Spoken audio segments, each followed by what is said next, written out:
ako po sa inyo, hindi ako magpapadistract. Yan, kasi sobrang halaga ng mensahe na to. Kasi it speaks about your future. Pag in-apply nyo to sa buhay nyo, sobrang ang daming magbabago, mag improve magde-develop talaga ang buhay nyo. Amen? Kaya ready na ba kayo? Ayan. So, sabi mo sa katabi mo, may mangyayaring kakaiba sa'yo. Amen. Ayan. So, by faith, so ang title ng message natin for today ay pakibasa nga po.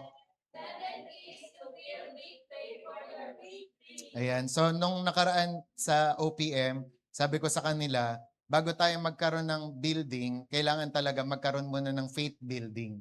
Kailangan yung pananampalataya natin ready dun sa ibibigay ng Panginoon, di ba? So, sa lahat naman, merong purpose si Lord sa bansa, sa bayan, sa individual, di ba? Sa mga pastor, di ba? And sa bawat isa sa atin dito. Naniniwala ako na may plano siya sa bawat isa sa atin. Kaya naman, in order na ma-reach mo yung dreams na yon, itong 7 na to yung kailangan na magawa mo at mangyari sa pananampalataya mo. So tanong muna, sino dito gusto magkaroon ng healthy na body? Taas ang kamay.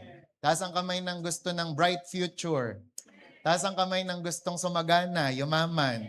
Taas ang kamay ng gusto dumami yung mga madala niya kay Lord. Yung family niya madala niya kay Lord. Amen. So yan yung mga sample ng mga dreams, di ba? So kapag tinanong kayo nung bata pa kayo, anong dream mo? Maging doktor, di ba? Maging engineer, yan, maging teacher. Ayan. So nung bata pa tayo, tinuruan tayong mangarap. And alam nyo, tayo din sa mga buhay natin, kahit matanda na tayo, dapat nangangarap pa rin tayo. Dapat may mga goals pa rin tayo. Dapat may mga purpose pa rin tayo. Kasi alam nyo, ang greatest tragedy daw pala, hindi kamatayan. Kundi ang greatest tragedy ay yung mabuhay ka pero wala kang purpose. Diba? Sabi ko nga sa inyo, anong purpose ng TV? Para makapanood kayo. Anong purpose ng electric fan? Anong purpose ng speaker? Anong purpose ng upuan? Yan. So, sa lahat ng mga tinuro ko, may purpose, di ba? How much more ikaw? Di ba? Hindi ka nabuhay sa mundo na to nang walang purpose, nang walang gagawin. Kaya kinakailangan, ikaw, ihanda mo yung sarili mo sa plano ni Lord sa'yo. Okay? Kaya wag na nating patagalin. Ito muna yung dapat nating isipin. Okay? So, una nating aalamin dito sa pag-reach ng dreams natin ay yung una, pakisabi nga,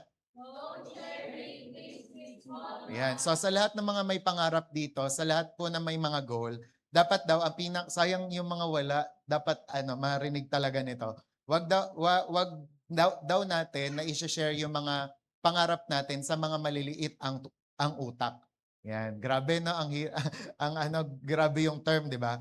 Kasi bakit? Ang mga maliliit na utak, kapag shinare mo sa kanila yung dream mo, 'di ba? Pwede nilang sipsipin 'yon o kaya naman i-cancel yon by their negativity. Diba? Kaya dapat ikaw maging mapili ka sa mga shesharan mo ng mga pangarap mo. Dapat yung shesharan mo ng pangarap mo, nagpe-pray, spiritual, di ba? Yung katiwa-tiwala. Kasi kapag hindi, yan, makakancel yung dreams mo. Kaya sabi nga dyan, be selective about who you share your dreams with. Di ba? Mag-ingat ka sa mga sinesharan mo ng mga pangarap mo kasi baka mamaya inggit sa'yo yan, o kaya naman, wala silang fit, di ba kagaya ng sayo, kaya pwedeng ma-damage, pwedeng ma-destroy yung dream mo. Kaya nga may kwento dito tungkol kay Monty Roberts. Ayan, so kung kilala nyo siya, sabi kasi sa kwento, si Monty Roberts, nung bata pa siya, yung teacher nila, inutusan sila, di ba? Nagkaroon ng assignment or project sila. Sabi ng teacher nila, isulat nyo lahat o pwede nyong i-drawing yung mga pangarap nyo. Okay? Kaya ito si Monty Roberts, so sobrang excited niya, sinulat niya yung mga pangarap niya. Tapos hindi lang niya sinulat, nag-drawing pa siya. Ang nakalagay doon sa pangarap niya, gusto ko magkaroon ako ng mga hybrid na mga kabayo. Tapos magkaroon kami ng family ko ng sarili naming rancho. Tapos yumaman kami. Tapos alam nyo, nung nagpasahan na, 'di ba? Biglang nung pagbalik sa kanya ng papel, may nakalagay na letter F. 'Di ba? Ano ibig sabihin ng letter F? Failed, 'di ba? And ngayon, sabi doon sa remarks, letter F tapos see me after class. Kaya ngayon si Monty Roberts pumunta sa kanyang teacher. Tapos tinanong tawag doon, ma'am, sabi nung teacher niya, Alam mo ba, Monty, kung ano yung ano, kung anong meron kang ay kung anong klaseng meron kang pangarap. Ay parang gano'n, 'di ba? Yung pangarap mo napaka-imposible. Alam mo kung bakit? Mahirap lang kayo. Tapos nakatira lang kayo ng tatay mo sa likod ng truck. Tapos alam mo ba kung magkano yung lote o yung lupa? 'Di ba? Kaya napaka-imposible ng ano ng pangarap mo. Kaya si Monty Roberts tuloy, pag-uwi niya, devastated siya. Ang lungkot-lungkot niya. Pero pag-uwi niya, tinanong niya yung ano niya, yung tatay niya. Sabi niya dun sa tatay niya, "Pa, tay, papa, anong gagawin ko? Kasi ganito yung ano nilagay sa akin ano nung teacher ko na grades." 'Di ba? Tapos ganyan. Tapos sabi ng tatay niya, wala akong magagawa sa ano nilagay ng teacher mo. Pero kung ano man yung magiging decision mo ngayon, makakaapekto yan sa future mo. Kaya alam niyo kung ano ginawa ni Monty Roberts? Bumalik siya sa school kinabukasan, tapos binalik niya sa teacher niya yung papel niya. At alam niyo kung anong sinabi niya dun sa teacher niya? Ito yung sinabi niya sa teacher niya. You keep the F and I am keeping my dream. 'Di ba? Sabi niya dun sa teacher niya, sige po, hayaan niyo po yung F diyan, pero yung pangarap ko, 'di ba? Tutuloy ko po yung pangarap ko. Alam niyo ba ang nangyari? To make the long story short, nung siya po ay tumanda na, nagkaroon siya ng sariling rancho, tapos ang dami-dami niyang ano, hybrid na kabayo, tapos ang yaman nila, buong pamilya. 'Di ba? Kaya sabi sabi diyan, ano 'di ba? 'Wag mong hahayaan o 'wag mong i-share yung dream mo sa small minds. Kasi alam niyo kung ano yung desire ng Panginoon sa mga dream natin. God wants your dreams to be so big, so impossible, so beyond your own ability that there is no way they can happen without Him. Because it is impossible to please God without faith. Ang gusto ng Panginoon na dream natin, yung parang imposible. Kaya nga 'di ba kilala niyo si Walt Disney? Si Walt Disney daw ang tawag sa kanya ay impossible thinker.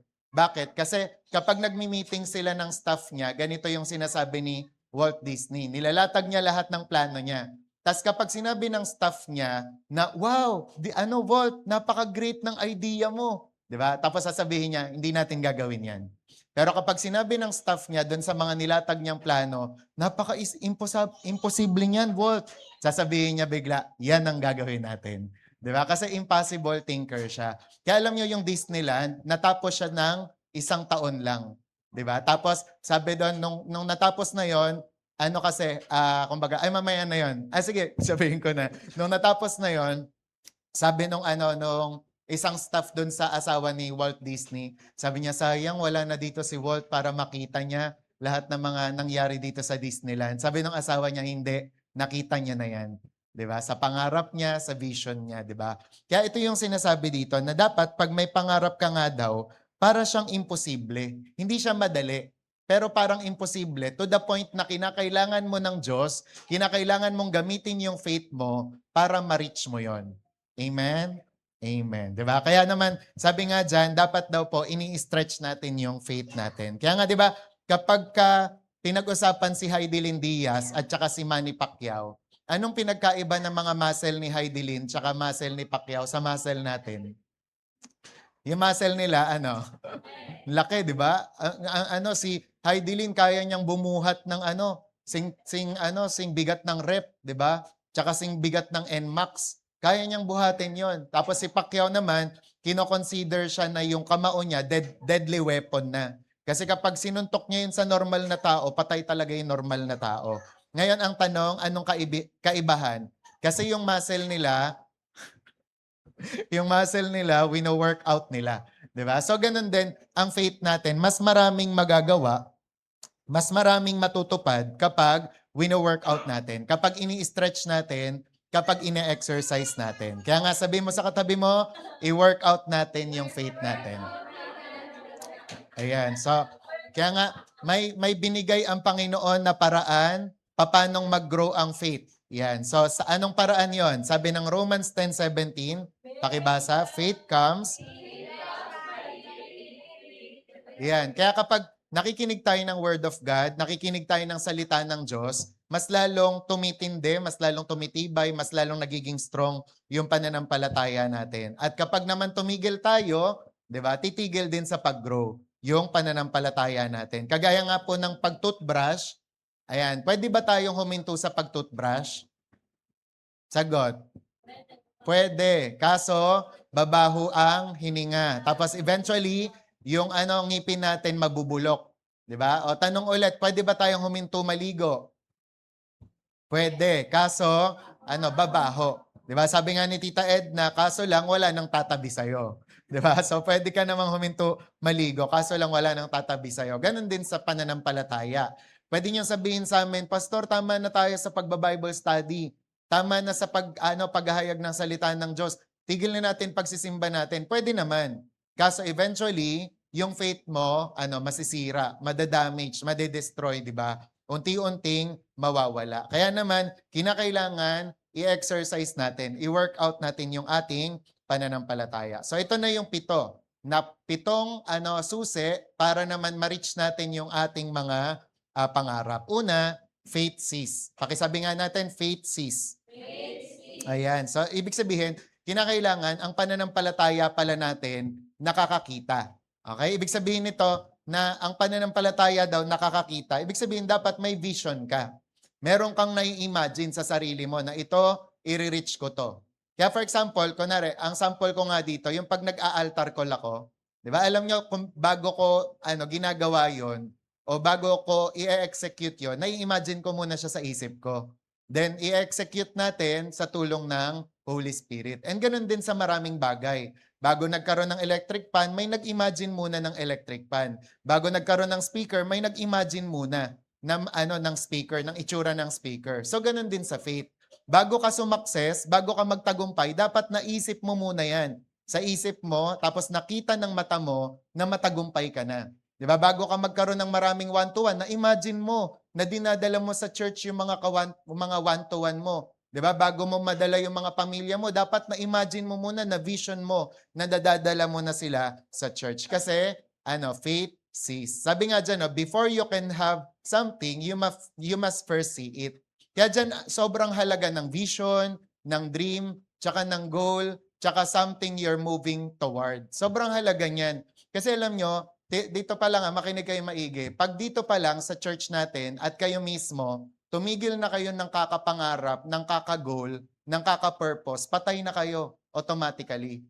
Pero alam nyo kung ano yung magpo-push sa inyo na mabuhay pa rin, dapat may goal ka pa rin. Sa pamilya mo, sa pag-aaral mo. Ako maging roadman ito sa harapan nyo. Pero ako, para sa akin, ayoko nang mamuhay kasama ng walang goal. Kasama ng mga walang pangarap. Ang gusto ko, ang mga kasama ko, 'di ba? Kung magkakaroon man ako ng team, kumbaga parang yung kaparehas ko ng pangarap. Kasi kapag ang kasama mo sa buhay walang pangarap, ay wala.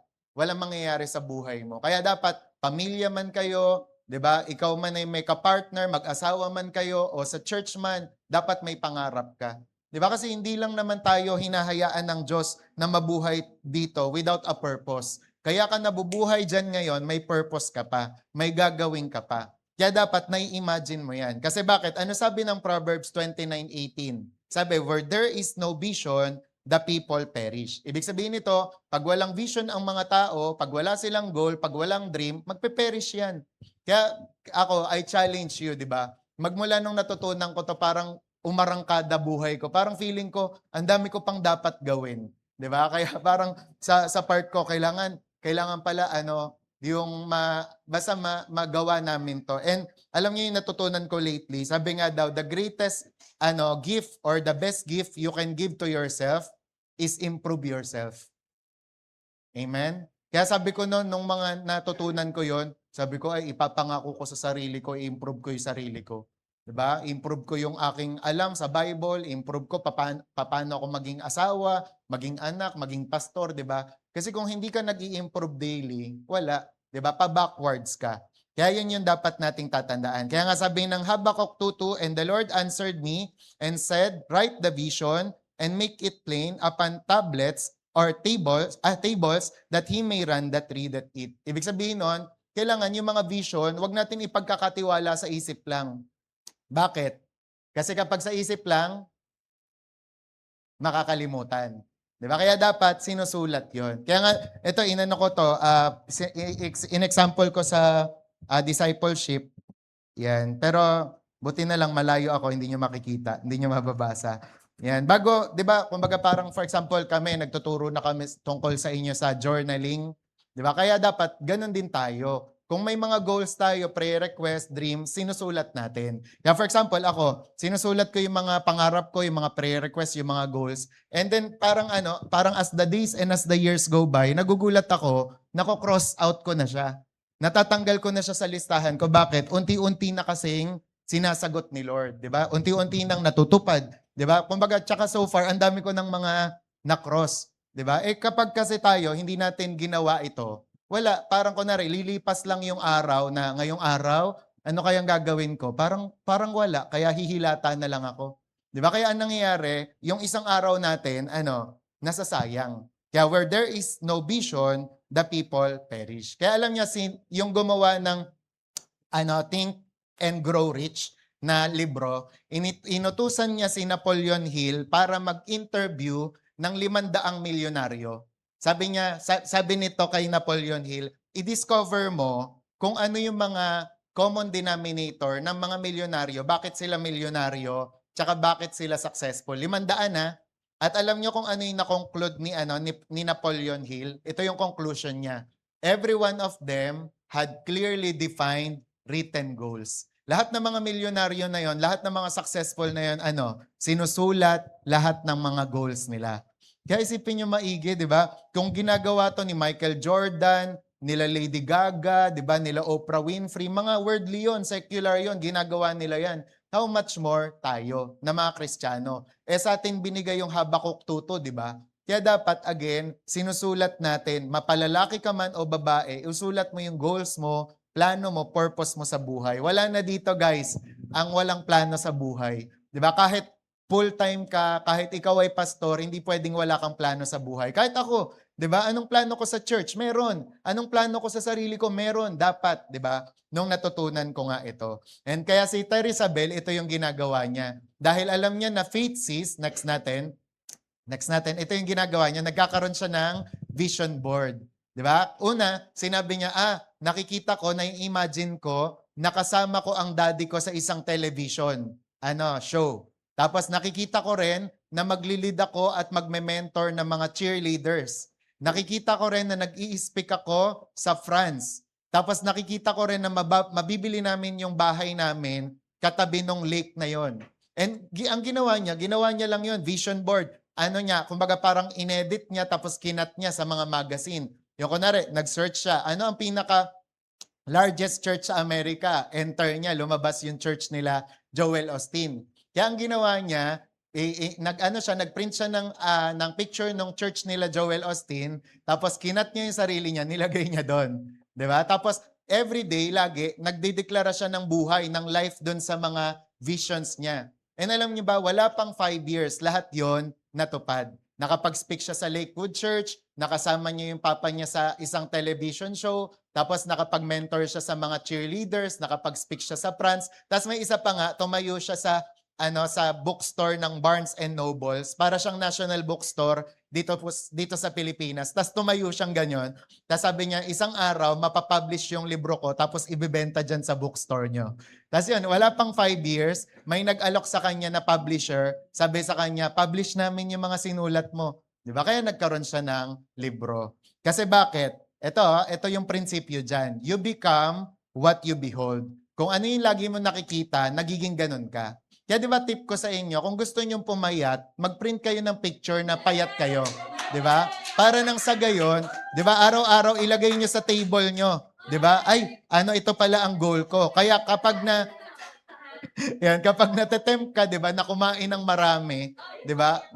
Maiisip mo ay papayat nga pala ako, 'di ba? Tapos mag-print ka ng kunwari, ng picture mo, 'di ba, na meron kang kasamang God's will. Yan, yung mga o kaya naman mag-print ka ng house and lot nyo, 'di ba? Tapos ganyan, ipe-print. Halimbawa sila Janet tsaka Miko, pwede silang mag-goal.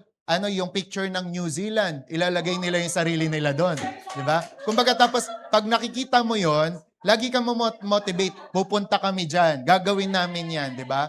Kaya yun, kung ano yung mga goals ninyo, dapat lagi nyong nakikita para ma-motivate kayo. Amen? Sabi nga, whatever remains continually before your eyes eventually shows up in your life. Sabi, you must first see it internally before you experience it externally. Madalas si Ate Mar ganyan. Kung ano yung nai-imagine niya, ginagawa niya, na-execute niya. Kaya sabi, di ba, totoo daw yung sa show na Art is Cool, kung kayang isipin, kayang gawin. Di ba? Hindi aksidente na marunong tayo mag-imagine, di ba? Kaya mo na-imagine yan kasi posible. Sabi ko sa YA noon, bakit kung nasa heart mo, kumbaga nandyan yan for a purpose. Hindi pwedeng na-imagine mo lang. Hindi pwedeng aksidente lang. Kaya nilalagay yan ni Lord sa heart mo kasi mangyayari yan. Amen? Yan, nakikita mo ba yung sarili mo? May sarili kang kotse. Mangyayari yan. Nakikita mo yung sarili mo, kinakasal, naglalakad ka sa aisle. Mangyayari yan, di ba? Have faith, pagandahin mo sarili mo, di ba? Papugiin mo sarili mo. Di ba? Kung nakikita mo, mataas grades mo, tapos meron din siyang tsaka yun nga, pagka naglalagay ba tayo ng mga vision, tsaka mga picture, kabaliwan ba yon? Hindi. Kasi sa It's Supernatural, alam nyo, merong isa doon, ito parang mas kakaiba to. Parang mas inisip ng mga kapitbahay, baliw siya. Alam nyo kung bakit? Ang instruction niya naman na narinig sa Panginoon, gusto mo magkakotse, sabi niya, act in faith. Kaya alam nyo, tuwing umaga, kumukuha siya ng balde ng tubig, tapos ng sabon, tapos ng sponge. Tapos doon sa parking nila, sa garahe nila, naggaganon siya. Tapos gumaganon siya. Kaya sabi ng mga kapitbahay, makinig sayang to. Huwag niyo ma-miss out, makinig kayo. Yan, sabi ng mga tawag doon kapitbahay niya, ano nangyari sa kapitbahay natin? Parang baliw. Wala naman siyang kotse, pero araw-araw yon. Second day, third day, punta siya, nagka-car wash siyang ganon. Diba? Pero alam niyo ba, ilang buwan lang ang lumipas, nakita ng mga kapitbahay niya, wow, ang ganda ng kotse niya. Totoo na may ginaganon na siya. Diba? Kaya ano ibig sabihin nun? Kasi yun nga, kumbaga kapag may pinapagawa sa'yo si Lord, may gustong gawin sa'yo si Lord, lalagay niya dyan yan sa heart mo. Amen? Amen. Diba? Kaya sabi nga, if you see nothing, kapag wala ka daw nakikita, next natin, expect nothing. Kasi bakit? Faith sees. Ang pananampalataya, may nakikita siya. Amen? Sino dito nakikita yung sarili, gagraduate? Nakikita yung sarili, yayaman. Yan, nakikita yung sarili, maraming mga friends, maraming dadalhin kay Lord. Amen. So faith sees. Pangalawa naman, faith speaks. Una, faith sees. Pangalawa, faith speaks. Hindi mo lang dapat makita, dapat magsalita ka pa doon sa pananampalataya mo. Ibig sabihin, dapat nagde-declare ka. Kasi alam nyo kung anong meron tayong Diyos, kung anong klase ang Diyos natin. Sabi ng Romans 4:17, we serve a God who gives life to the dead and calls those things which do not exist as though they did. Diba? Meron tayong Diyos na tinatawag yung wala na parang meron. Diba? Kaya nga tayo, sinasabi ko sa inyo, kung wala, anong sasabihin? Paparating na. Diba? Kung walang bigas, sasabihin, magkakaroon. Diba? Kung walang GCash, ang sasabihin, magkakalaman. Amen? Kasi we call those things that are not as though they were. Diba? Ilang beses namin nakita yan, ilang beses kong nakita yan sa sarili ko. Kaya nga, sa kwento ni Jesus tungkol sa fig tree, anong sinasabi doon? 'Di ba kinumand ni Jesus yung fig tree na na mamatay? 'Di ba? Hindi aksidente 'yon, 'di ba, na nasa Bible 'yon. Kundi ang sinasabi ng Bible ay kung may problema sa metabolism natin, utusan natin, o ikaw metabolism ka, kung mabagal ka, bibilis ka in Jesus name. 'Di ba? Kung may abnormality sa katawan mo, uutusan mo tas gagaling na 'yon. 'Di ba? Kasi faith speaks. Amen. Amen. Kaya nga, for example, itong si Zacarias, di ba? Anong naalala niyo na kwento dito? Sinabihan siya ng anghel, di ba? Zacarias, magkakaroon ka ng anak at tatawagin mo siyang John. Anong sinabi ni Zacarias? Nagbibiro ka ba? Ang tanda-tanda ko na, tas yung asawa ko, menopause na. Di ba? Ang tanda na rin, magkakaanak pa ba ako? At dahil sa sinabi niyang yon, anong ginawa ng angel sa kanya, ng Panginoon? Yan, zinip yung kanyang bibig.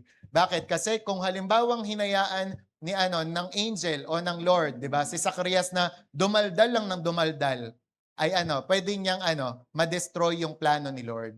For example, sa unang buwan ng pagbubuntis ni Elizabeth, pwede niyang ma-destroy 'yon, pwedeng ma-abort kasi sasabihin ni Zacarias, buntis ka ba talaga? 'Di ba? sa pangalawang buwan, 'di ba? Buntis ka nga kaya talaga? 'Di ba? Kaya dapat naka-zip 'yon.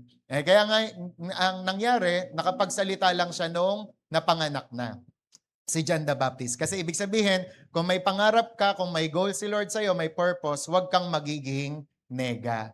Amen? Kaya dapat ang gawin natin, speak a new identity. Sinabi ko to sa mga discipleship, mga umattend sa discipleship. Sabi ko, bukod kay Lord, sinong unang number one, sinong una, di ba, na dapat kakampi nyo?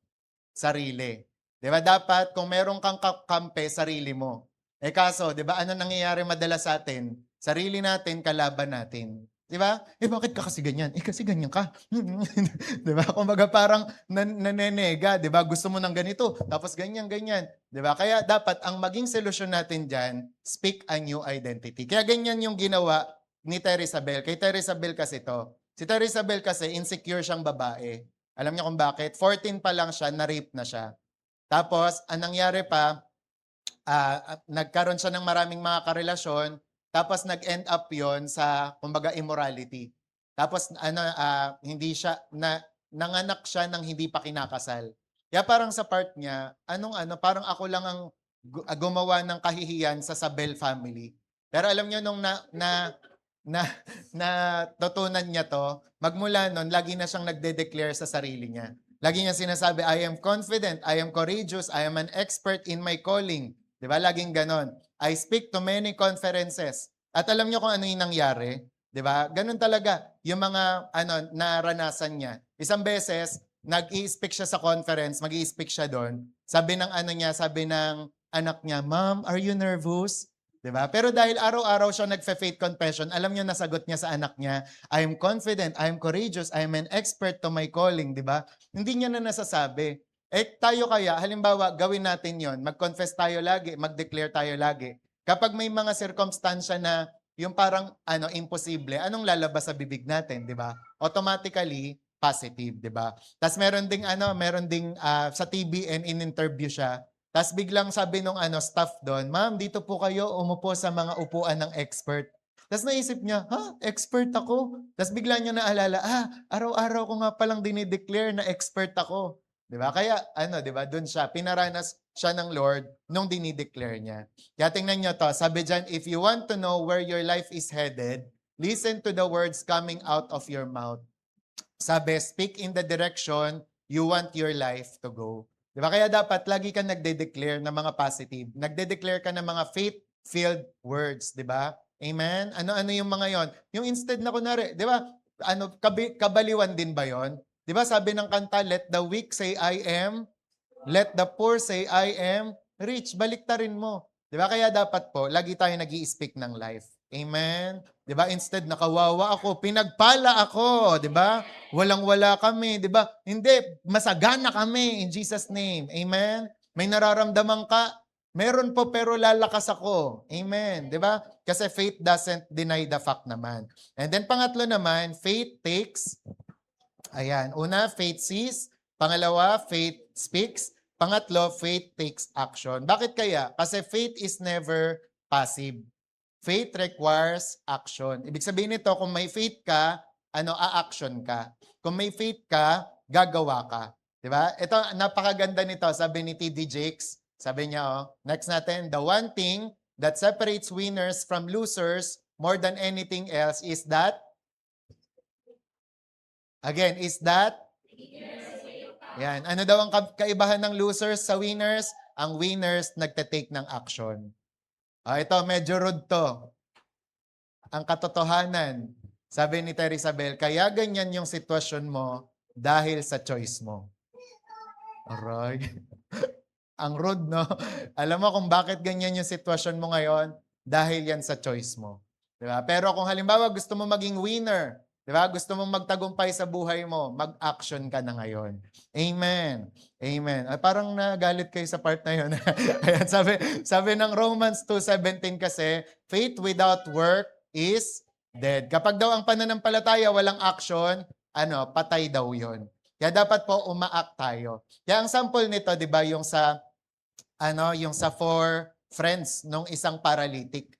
Yan. Anong nangyari nung time na 'yon? 'Di ba sabi sa kwento, pupunta kasi sila kay Jesus. Tas it so happen na yung lugar na na nandun si Jesus puno na.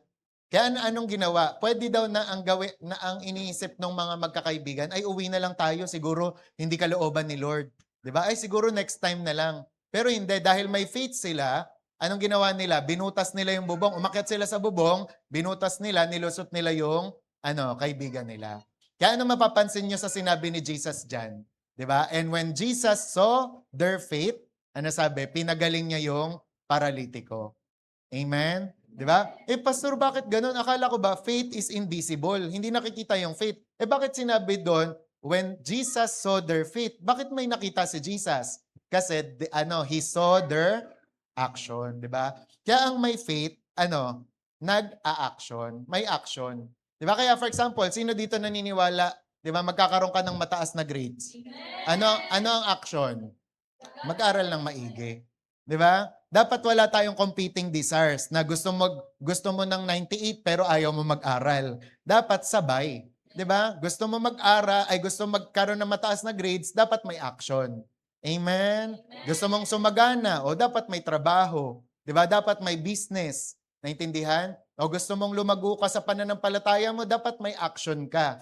'Di ba? Nagpe-prepare ka dapat. Sabi nga dito, people are rewarded publicly for what they practice privately. Kasi si Terry Isabel, tuwing daw Sunday ng yung hapon na pagtapos na yung service, yung mga anak niya, yung asawa niya, kanya-kanya na silang agenda. Yung iba naglalaro ng football, pero siya pumapasok siya sa room niya, tapos nagde-declare siya, pumapasok sa room, tapos nagde-declare na mga gusto niyang makita sa buhay niya.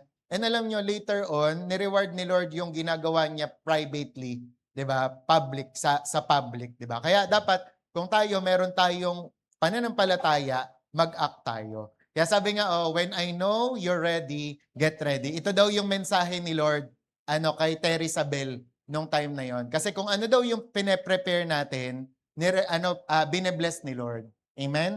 For example, sa bahay nga, ganun si Ate Mere. Dati nagtataka ako nung bagong kasal kami. Sabi ko sa part ko, bakit siya bili ng box? 'Di ba? Tapos pupunta na naman kami sa mall. Tapos bibili na naman siya ng box. Sabi ko, ba't siya ganun? Yung pala, ang ibig sabihin, may inihahanda siya.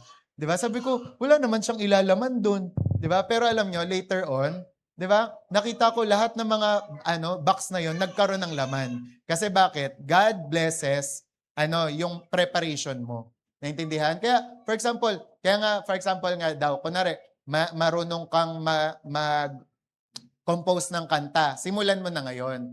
Marunong kang magsulat ng libro, simulan mo na ngayon. Kasi baka mamaya mo, kunwari may lumapit na publisher sa'yo, 10-10. Di ba? May libro ka bang nasulat? Kasi wala kaming maipublish papublish namin yun sa'yo. Di ba? O biglang nagkaroon ng breakthrough. Bakit? Kasi nag-ready siya. Di ba? Kailangan Gabi ng song sa graduation, yung parang malikhaing song, ganyan. Kailangan namin yun May nagawa ka kayang song? Ay, meron po, sakto. Kakagawa ko lang. Di yun ang napatugtog sa graduation nila Gabi, di ba? Kasi binebless ng Lord yung pine-prepare mo, di ba? Kung mag-aasawa ka, mag-prepare ka na. Kung mag-aanak ka, mag-prepare ka na. Kung lilipat ka, mag-prepare ka na. Kasi binebless ni Lord ang pagpe-prepare. Amen. Amen. Faith acts. Faith takes action. Pang-apat, ito malapit na tayo, faith stands. Yan. Ang pananampalataya, nag-i-stand siya. Ano ibig sabihin?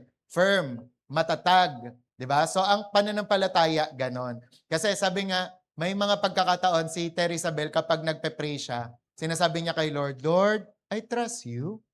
Sabi ganon. Tapos ang sabi ng Panginoon sa kanya, ito, stop saying you trust me with a question mark. Start saying you trust me with an exclamation point. Kapag sinabi mo, Lord, I trust you talaga. Diba? Hindi sinasabing, I trust you. Diba? Yung parang ganito. Kasi dati, nag-cheerleader siya. Yan, isa siya sa mga, alam niyo yung yung tinatapon doon sa tinatapon pataas sa mga cheerleading, yung gumagawa ng pyramid, siya yung nasa tuktok doon. Tapos, kada gagawa sila ng pyramid, siya yung nasa taas, 'di ba? Gumaganon siya. Uy, gumaganon siya. Tapos sasabihin nung ng coach nila o nagtuturo sa kanila, "Hoy Terry, anong ginagawa mo? Pinapakaba mo kami." 'Di ba? Tapos sabi niya, hindi, chine-check ko lang kung nandyan sila. Tapos sasabihin ng coach, team, nandyan ba kayo? Yes, andito kami. O, Terry, nandun daw sila. 'Di ba? Kaya ngayon, sa paulit-ulit niyang ginagawa yung gano'n, nasanay na siya. 'Di ba? Kaya sa tuwing nagpi-pyramid sila, talagang tinatapon niya lang yung sarili niya, 'di ba? Doon sa himpapawid, 'di ba? Kaya naman tapos biglang pag tinapon na siya, sasabihin ng mama niya, "Jesus!" 'Di ba? Tapos sasabihin ng mga manonood, hindi, anak kasi ng pastor 'yan.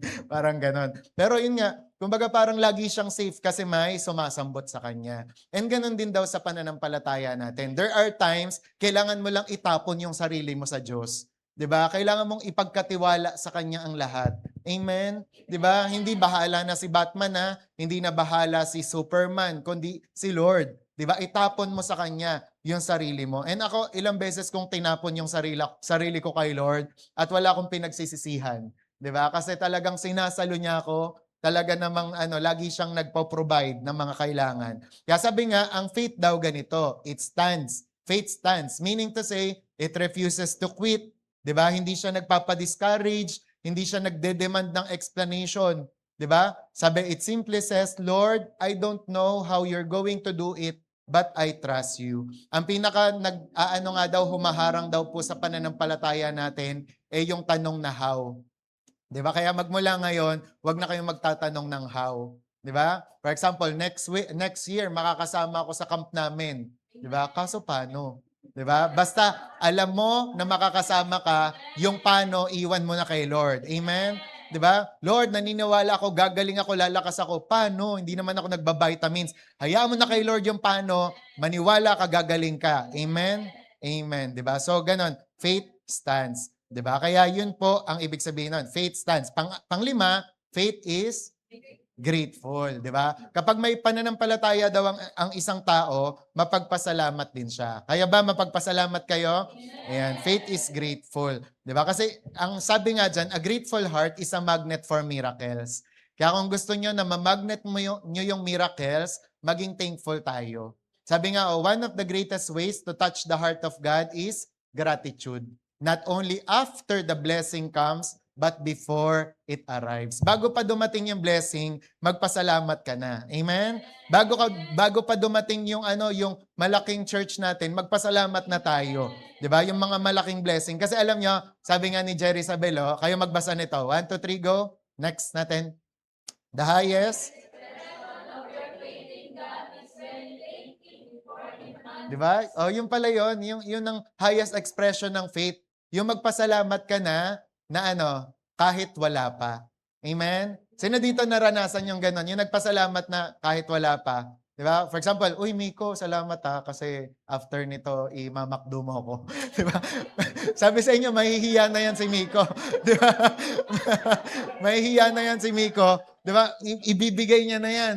'Di ba? "Gab, salamat sa kape mamaya, 'Di ba? Yung parang nagpapasalamat ka na kahit wala pa. 'Di ba? Kadalasan ang tao ganon. "Ay, nagpasalamat na 'to, nakakahiya. Bigyan ko na nga." 'Di ba? How much more si Lord? 'Di ba? Yung wala na siyang magawa, ay, ibigay ko na nga kay John Rex 'to, nagpasalamat na 'Di ba? Kasi bakit? Gratitude opens the gate. Sabi ng Psalm 100 verse 4, "Enter into His gates with thanksgiving and into His courts with praise. Be thankful to Him and bless His name. For the Lord is good." Yan, diba? Yan, kaya sabi nga dyan, when you magnify God, what God has already done, you position yourself to receive more.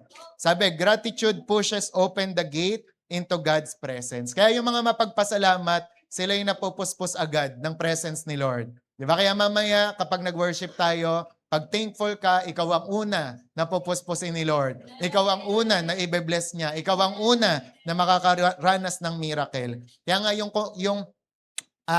kwento ng isang coach, parang successful coach, siya, dati kasi, siya, kumbaga parang miserable siya. Tumitira lang siya sa isang, kumbaga upahang bahay, tapos wala siyang gaanong gamit. Ngayon, habang naglalakad-lakad, meron siyang nakitang bookstore. Tapos doon sa bookstore na yon, may nakita siyang book tungkol sa success. Tapos ang ginawa niya, nagbasa siya. Tapos alam niyo kung ano yung unang nabasa niya. Sabi dyan, next natin. If you want to be successful, Kaya ang galing. Tapos nasundan pa yon. Sabi nung next, the more gratitude you express, the more abundance you will experience. Di ba? Na napansin niya na lahat daw ng mga successful na tao, grateful. Kaya alam niyo ang ginawa niya doon, kasi may lapis siya, sinulat niya, sulat siya, salamat Lord kasi may lapis ako. Maisusulat ko lahat ng mga pangarap ko dito sa kwaderno na to. 'Di ba? Tapos in-appreciate niya rin kahit yung eraser. Lord, salamat po sa eraser kasi mabubura nito lahat ng mga mali ko. 'Di ba, na sinulat ko. Tapos, yun nga, after nun, inisa-isa niya yung gamit niya sa bahay. Tapos, hindi na siya natapos. And alam niyo, 5 years later, itong lalaki na mahirap na to, naging milyonaryo siya. 'Di ba? At inaddress niya yung success niya dun sa pagiging mapagpasalamat. Amen? Kaya meron nga rin siya, ito bago to, na panood ko lang nung nakaraan. Paano mo daw na mababago ang buhay mo in just 24 hours? May may idea kayo? Paano mong mababago ang buhay mo in just 24 hours? Sabi niya, huwag kang magreklamo. Yan. In 24 hours, challenge. 24 hours i-challenge mo sarili mo, huwag kang magrereklamo. Tapos, paltan mo ng pasasalamat. Kunwari, kada isang tao, kada isang araw, or kada isang oras, mag-chat ka, or pumili ka ng tao na i-encourage mo. Alam nyo, habang tumatagal daw kayo na ganon, matetrain yung mata nyo na tumingin sa magagandang bagay instead na sa masasama. Amen? Kaya kung gusto nyo mabago yung 24 hours nyo, don't complain. 'Di ba? Try nyo yun, try nyo sa bahay nyo yun, 'di ba? Tapos yun nga, yung humanap ka ng i-appreciate mo, thank youhan mo, magugulat ka, sanay ka na tumingin sa mga positibong bagay. Kaya nga 'di ba, sample nito si Paul and Silas, 'di ba? Isipin niyo maigi, nasa kulungan sila. Pero anong pinili nila? 'Di ba? Na magpasalamat pa rin, magpuri sila kay Lord. 'Di ba? According dun sa sa topic ni Ate Mer, ginamit niya yung mga chains, 'di ba? Yung ginamit nila, how great is our God.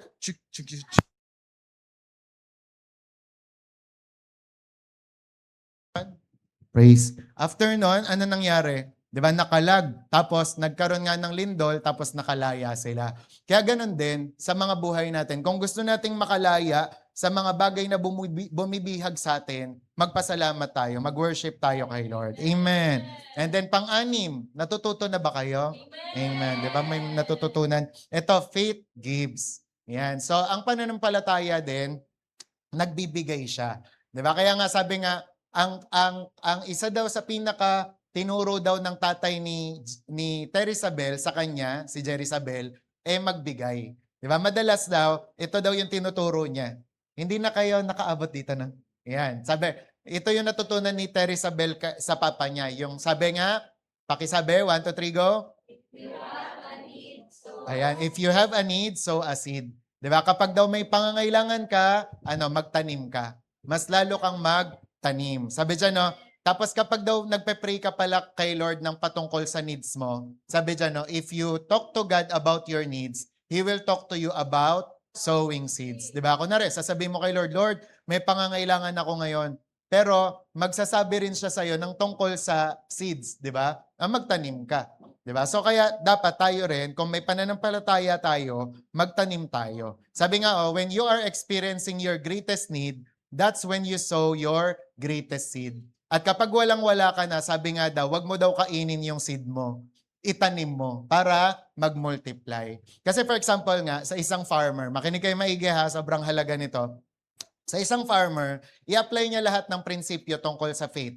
Diba? Kunwari, isusulat niya lahat ng goal niya. Magkakaroon ako ng corn dito sa lupa na to. Magkakaroon ako ng patatas sa lupa na to. Magkakaroon ako ng mga mangga sa lupa na to. Tapos nag-i-speak siya, magkakaroon ng lupa, magkakaroon ng mga ng mga halaman, ng mga prutas diyan, 'di ba? Pero kung hindi siya magtatanim ng corn, ng patatas o ng mga saging na mga kailangan niya, tingin mo aani siya?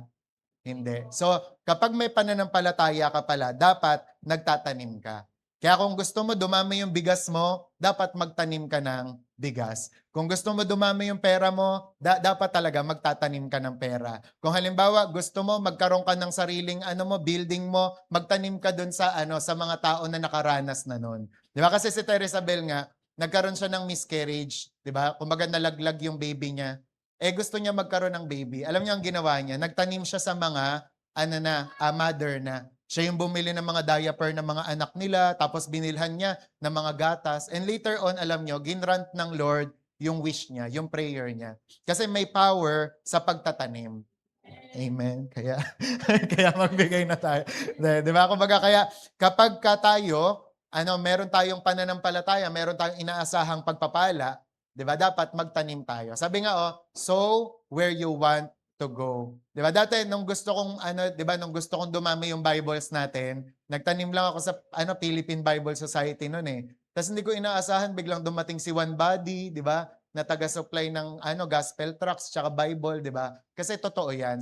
So where you want to go, 'di ba? And sabi nga every time, eto kayo magbasa niyan. 1 2 3 go. Every time an offering goes by, it's another opportunity to impact your destiny. Yeah, kaya kunwari, ganito 'yung nangyayari, 'di ba?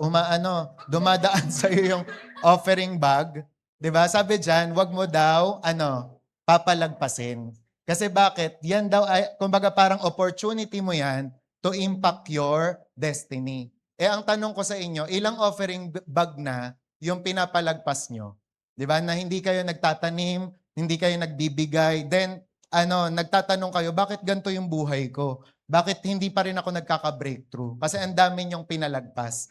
Di ba? Kumbaga, ang daming mga pagbibigay, kumbaga parang mga seed faith, di ba, na hinihingi sa iyo ang Panginoon pero hindi mo binigay. Kaya pakibasa nga ulit. Kala mo Yan, pakibasa ulit. Every time an offering goes by, it's another opportunity to impact your destiny. Yan, kaya sabi mo sa katabi mo, wag mo papalagpasin. Yan. Ito makinig kaya. Tungkol naman to kay Jerry Isabel. Si Jerry Isabel kasi, makinig yung tatay ni Terry Isabel, namatay siya noong April 15, 2024. Kaya pala naiiyak si Terry Isabel sa tuwing sinishare niya to, pinipreach niya to. Di ba tawag doon, na kwento ko na sa inyo yung kay Catherine Coleman, na ang last act ni Catherine Coleman ay krusada. Nung time na yon may nararamdaman na siya. Pero di ba, punta siya sa backstage niya, punta siya sa kurtina, tas nag-pray siya. Sabi niya, alam niyang mamamatay na siya noon. Tapos sabi niya sa Panginoon, Lord, for the very last time, let me have this anointing to conduct this service and heal these people. Tapos maya-maya balik siya dun sa sa stage, 'di ba? Tapos nagtatawag na siya. Diyan sa balcony na 'yan, may pinagaling ng ang Panginoon mula sa ganito. Dito may lalakad na ganito. Dito makakarinig ka na. Diyan makakakita ka na, ganyan-ganyan. And after noon, 5 oras nagse-service. Tapos nung pagka balik ni Catherine Coleman backstage, bulagta na siya. 'Di ba? Tapos yun na yung last na act niya. Si Wigglesworth naman tsaka si Kenneth Hagin halos parehas. Kasi si Kenneth Hagin habang nagbe-breakfast sila ng kanyang asawa, di sinasabihan niya lang na magagandang bagay yung asawa niya. Tapos maya-maya huminga lang siyang ganon, tapos wala na siya. Tapos tiningnan ng mga doktor anong sakit ni Kenneth Hagin, anong dahilan bakit siya nag-pass away. Walang dahilan. Talagang sinundo lang siya ng Panginoon, gumanon lang siya. Tapos alam niyo ang kwento ni Jerry Isabel, ganon din. Kaso ang na-discover nila na last act ni Jerry Isabel ganito, nag-take ng shower kasi nakita nila doon sa hotel na tinuluyan niya, magpe-preach kasi siya dapat noon. Nag-take siya ng shower, kaya nakita nila basa pa yung shower. Tapos nagtimpla ng tsaa, nandun pa yung tsaa. Tapos alam niyo nung hinalongkat nila yung cellphone, kung ano yung last act ni Jerry Isabel. Sabi doon sa text, bayaran mo ang hospital bill ng someone, doon sinend niya sa staff niya, tapos mag-sow ka ng seed sa ganitong ministry. Tapos nung na-discover ni Terry Isabel yon, iyak siya ng iyak kasi ang last act pala ng tatay niya is magbigay. Di ba? Kaya for example, tatanungin kayo, huling moment ng buhay nyo sa mundo, anong gusto nyong last act nyo? Di ba? Ako naisip ko, gusto ko rin ang last act ko sa mundo. Kung hindi nagpe-preach, kung hindi ko makanta, nagbibigay ako. 'Di ba? Kaya sana po, 'di ba? Kaya kumbaga parang tapos after noon, alam nyo, after noon, lahat ng mga kumbaga parang mga ministers nag-seed faith din sa kanila. Tas hindi lang daw umulan, bumagyo daw ng pagpapala sa Jerry Isabel Ministries. Tapos sinabi ng magkapatid kay dun sa asawa niya, "Ma, sinet up ka ng daddy." 'Di ba? Minake sure niya, nagkaroon siya ng insurance, minake sure niya na maraming dadating na blessing sa'yo bago siya nawala, bago siya namatay. And tayo din, 'di ba? Kung gusto natin na maraming bumalik sa atin, marami tayong ma-harvest, 'di ba? Dapat lagi tayong nagtatanim. Amen. So ito yung 3 guarantees of sowing. 'Di ba? Sa pakibasa nga, whenever you sow, 3 things are certain. Number 1, you reap what you sow. Inaani mo kung ano yung tinanim mo. Pangalawa, you reap. Yan, 'di ba? Umaani ka, pagkatapos mo daw magtanim. Hindi baka kasi ganto kayo, Lord, kailangan yung blessing muna dumating bago ako magtanim. Hindi. Ang iniintay ng Lord, magtanim ka muna tapos dadating yung blessing. Dadating yung harvest. Tapos ito yung maganda, favorite nyo to. You reap more than you sow, 'di ba? Aanihin mo yung mas marami pa kesa doon sa tinanim mo. Amen? Kaya sino gusto ng harvest? Amen, 'di ba? Kaya magbigay na tayo sa Panginoon, 'di ba? And last na lang, ito na, faith, rest. Ayan, faith, rest. Ibig sabihin, yung kumbaga, pag nagawa mo na ang lahat, ano mangyayari? Magre-rest ka na. Ibig sabihin, magtitiwala ka na kay Lord. Kung nagawa mo ng lahat, i-ano mo na sa Kanya, i-lay down mo na ang lahat-lahat sa Kanya. Kasi sabi nga, faith eventually reaches a place where it simply rests. Sabi, it says, Lord, I've done everything I know to do naturally. Now it's time for the supernatural. And faith confidently leaves the outcome in God's capable hands. Amen ba tayo dyan? Diba? Kaya nga sabi, diba, sa 1-to-1 namin, 1-to-1 natin, ito ang version. Faith works, faith wars, faith waits, and faith wins. May pagkakataon talaga na magpapahinga ka na. Yung hahayaan mo na si Lord. Obey God and leave all the consequence to Him. Kaya nga, di ba, paano nyo daw na matetest kung ang faith nyo ay na kay Lord talaga? Sa pamamagitan ng kwento na to. Yung sabi kasi nung 2 bulag, di ba, Lord, pagalingin nyo po kami. Pero anong sinabi ng Panginoon sa kanila? Di ba binalik din sa kanila? Sabi niya, naniniwala ba kayo na kaya kong gawin to? Nung sinabi nung 2 bulag na, opo, naniniwala po kami, doon sila gumaling. Kaya ibabalik ko rin ulit sa inyo yung tanong, naniniwala ba kayo na capable si Lord na gawin kung ano yung mga pangarap, di ba, na binibigay nyo o hinihiling nyo sa Panginoon? Amen, di ba? At kung naniniwala kayo, di ba, hayaan nyo na mag-rest yung inyong pananampalataya, knowing, di ba, na si Lord yung bahala. Si Lord yung magpo-provide nung hinihiling mo sa Kanya. Paano nga po, mai-stretch ulit ang ating pananampalataya? Pakibasa po, Romans 10:17. Ayan. So ang pananampalataya, tumitibay siya, nag-grow siya kapag nakakapakinig ng Word of God. Kaya nga 'di ba, sa ating conclusion, next natin yung picture, ang tubig pala ay umiinit ng 211 degrees. Sa 211 degrees. Kumukulo siya kapag na-reach niya na yung 212 degrees. At yung steam, alam natin yon, di ba? Ang steam daw ay nakakapagpatakbo ng gaya ng ganyan, di ba? Pero ang malaking tanong dito, anong pinagkaiba ng 211 sa 212? Yung 1 degree, di ba? So, ibig sabihin, parang isipin nyo maigi, kung halimbawang i-level up o i-improve natin ang pananampalataya natin ng kahit 1% o 1 degree, ano kayang magagawa nun sa mga buhay natin? Okay? Kaya pakisabi sa katabi mo, mag-increase ka ng pananampalataya. Diba? So, tapos na tayo sa 12 years, diba? Papunta na tayo sa 13 years ng ating mga journey kay Lord ng ating church. So, dapat nag-i-increase na tayo. Diba? Kasi kung dati naniniwala ka sa 5,000, ngayon maniwala ka naman sa 50,000, diba? Na ganun. Dapat nag-i-increase. Kaya ano-ano yung keys na yon? 7 keys. 1, 2, 3, go. Fix.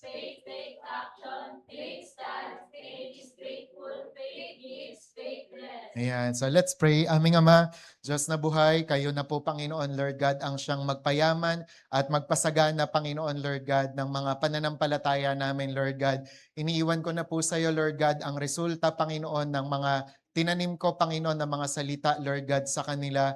Ang nais ko po, Panginoon, at ang nais mo